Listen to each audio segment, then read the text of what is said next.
আপনি বাংলাদেশের কোনো একটা বড় কোম্পানিতে চাকরি করেন অ্যাজ এ মার্কেটার হিসাবে। আপনার কোম্পানির অ্যাড চলছে এবং সে আপনার অর্ডার করেছে এবং আপনি যখন তাকে ফোন দিয়ে ওই প্রোডাক্টটা সম্পর্কে বুঝালেন, সে প্রায় আপনাকে হয়তো বলতে পারে যে ভাই এটা আমি পরে জানাচ্ছি বা আমাকে সময় দেন, আমি ডিসিশন নিচ্ছি।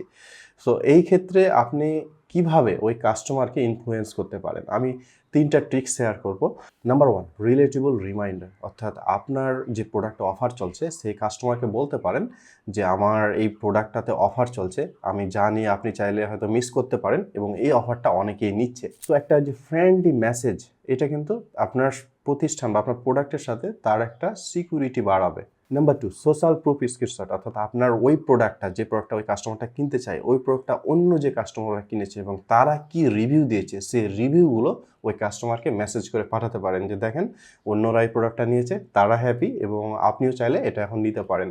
সো এই প্রোডাক্টটার ওপর ওই কাস্টমারের আরও একটু ট্রাস্ট বাড়বে এবং এই যে অফারের একটা মেসেজ দিয়েছিলেন সেটা কিন্তু তার মাথায় আছে।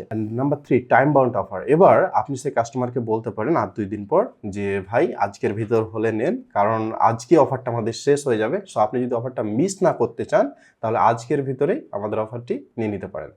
সো এই যে প্রথমে আমরা কি করলাম, রিলেটেবল একটা রিমাইন্ডার দিলাম, তারপর আমরা সোশ্যাল প্রুফ দিলাম, আর নাম্বার 3তে গিয়ে আমরা একটা টাইম বাউন্ড অফার তাকে দিলাম যে আজকের ভিতর আপনাকে নিতে হবে অফারটা, না তো অফারটা ক্লোজ হয়ে যাচ্ছে। অন্যরা কি করে, অন্য মার্কেটাররা মূলত একটা কাস্টমারকে প্রেসার করে যে এটা নেন বা বারবার সকাল বিকাল ফোন দেয়, কিন্তু তা না করে একটা 5 দিন বা 6 দিন একটা সময় নিয়ে একটা কাস্টমারকে আপনি এইভাবে ফ্লোতে রেখে রেখে যদি মেসেজ দেন, প্রেসারাইজ না করে কনভিন্স করতে পারেন, তাহলে আপনার আসল সাকসেসটা বের হয়ে আসবে।